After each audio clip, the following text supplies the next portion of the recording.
Hello everyone, my name is Wayne. And I'm Rebecca. And we are your Bourbon Journey. This is a bottle I have been looking forward to reviewing and trying for quite a while. Back in September, we were at the Kentucky Bourbon Fest and we had decided to go ahead. Was it called the Distiller's Dinner? Something like that, Something like that. And I asked a question of Freddie No that had to do with Old Crow, if they were ever going to do something rather than the 80 proof version. Elevated. The elevated, an elevated version, maybe do like a bottle and bond type.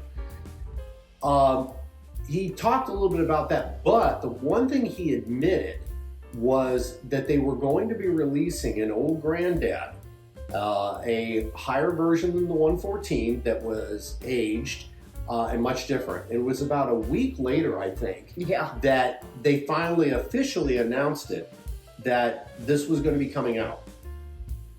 Got very excited, been looking for it, and we went to Jim Beam, it was a couple weeks ago on the 7th, and got a couple bottles.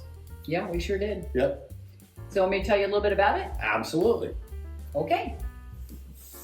So Old Granddad, which has been around for a long time, before it was with Jim Beam, it was with National Distillers. But this is a 16-year-old expression, which they have not done before. Now there were some rumors on Facebook that maybe even Freddie gave a nod that it was going to be coming, because one of the Little Book expressions mentioned it having some 16-year-old granddad in it. Okay, interesting. And so anyway, this is 16 years old. Our best guess and understanding is that the mash bill is 63% corn, 27% rye, and 10% malted barley. Proof is 100, and that did give us a little bit of pause, because we're thinking, gosh, for $200 MSRP, that's something else. We were kind of hoping in our mind that it might be 116 proof. We thought that'd be really cool for that, right? But it is 16 years old, and so our guess is that they probably proofed it down to minimize overwooding, for a 16-year-old.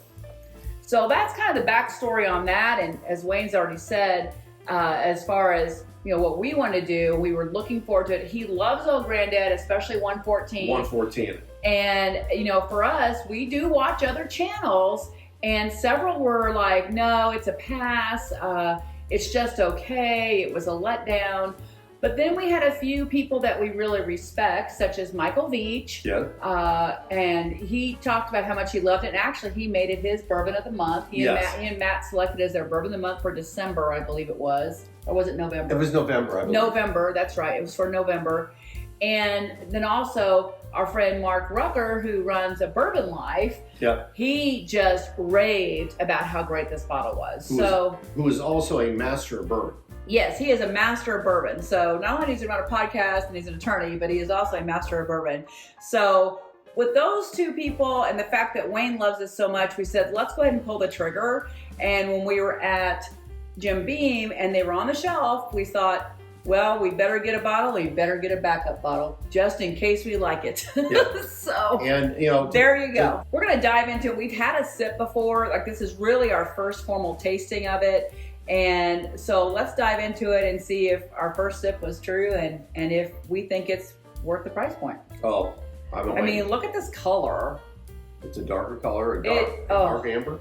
Dark amber. It's got a lot of brownish notes, and it's got some really nice legs forming on it. So even though it's 100 proof, it's going to have some really nice viscosity. I look at it and look at the legs on it. I keep thinking of ZZ Top.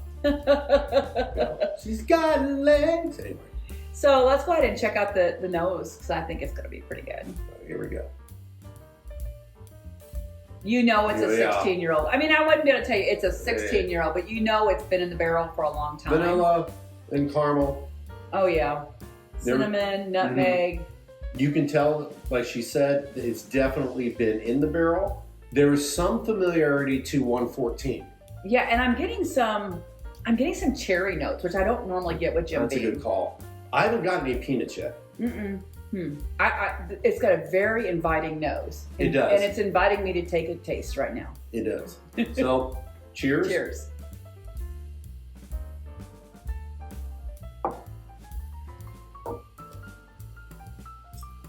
Oh, there's a lot going on. Yeah, and it does not drink like 100 proof. It's got more body. It's got flavor. It lasts.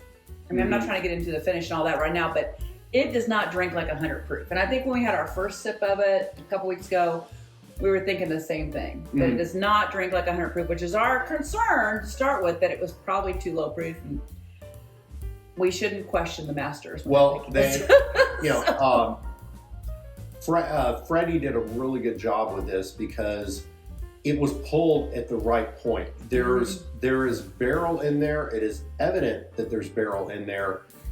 If it had been any more, we would be licking the inside of the barrel. So it's a really good blend of, it's vanilla, there's caramel in there, cinnamon, and that barrel, so that you know that it's a minimum 16 years, which is why, honestly, that it's that high. You know, they say what, $10 a year. Yeah, I mean, you'd think it'd have to be at least $160 for a 16-year-old. Yep. Silly to say this, but as far as bottles go, this might be my favorite on the market of any type. I love how it feels. I love how it looks. It pours easy. It pours easy. I like the cork. This is probably my favorite style of bottle. I do hope at some point in the near future, maybe we'll try to do this in the next week or so. I'd love to taste some of the older Old Granddad. Now that we've had this and we like 114. Yeah, we are planning a trip to Revival Spirits in Elizabethtown. We're not sure what they have. We've been to the one in Covington quite a bit, but we've not been to the one in Elizabethtown yet. So we're going to stop there on the way to Bardstown. Yep. So I hope that they have it there, and because I would definitely like to try it. So let's go ahead and check out the finish on this bad boy.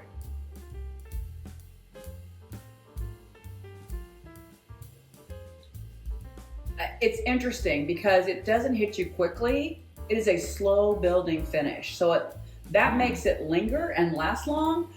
And again, for 100 proof, you really don't anticipate that.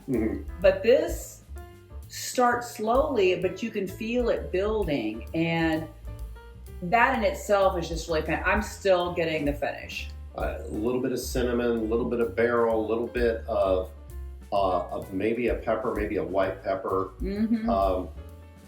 It's just nice. And I'm still getting a little bit of dark caramel notes. And maybe on the finish, I'm picking up a little dark chocolate. This which I did not get in the palate earlier. I can't recall having multiple type flavors and tastes come out in the back. Well, and also it builds slowly. Sometimes you do the finish, you take the swallow and it's going down and it's all happening really quickly and then it stays, right? This one, I was like, is it going to do something?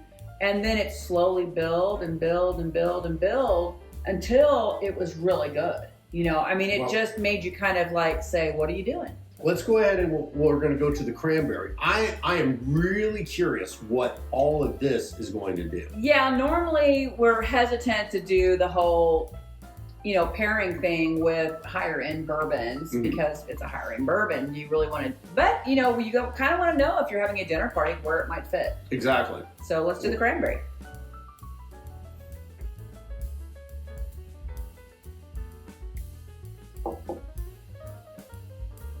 Interesting. It kind of calmed it down. I'm getting a light citrus note. Back to the kind of the orange zest we often get, but it's not overpowering in citrus. And I think it subtracted wood notes. It did. It really did. The woodiness that we were getting throughout the neat pour is gone. And it was a pleasant woodiness, so I'm not sure I'm happy it's gone. So but it's different. It's different. It tastes different. It's different and it's not bad. It's certainly, I prefer neat to it, honestly. Sure. But that was pretty good. So I mean, it shows you that if you wanted to have it, I can't imagine putting this in a cocktail, but there is a trend right now. We've heard it from several places of using high-end, high-priced bourbons in cocktails. So this would probably be something if you want to have some citrus notes in a cocktail, would be really interesting to do. We're neat drinkers mostly, but we try to stay on top of what the trends are. Let's try the Pecan. I love you too. Let's not get too mushy out there.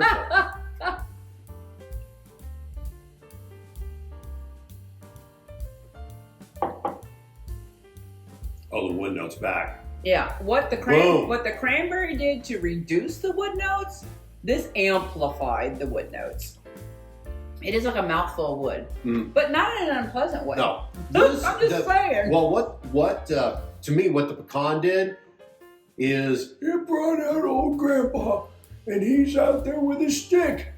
It definitely, you are experiencing an older, refined, well done bourbon. I'm, as I often do, with this, I am getting some dark chocolate notes. We do know from having gone to a couple events at Jim Beam, Fred No does like Old Granddad. He does. He likes 114. There's a lot. The only thing he might like more is Booker's. So let's go ahead and try it with the dark chocolate, see what that does.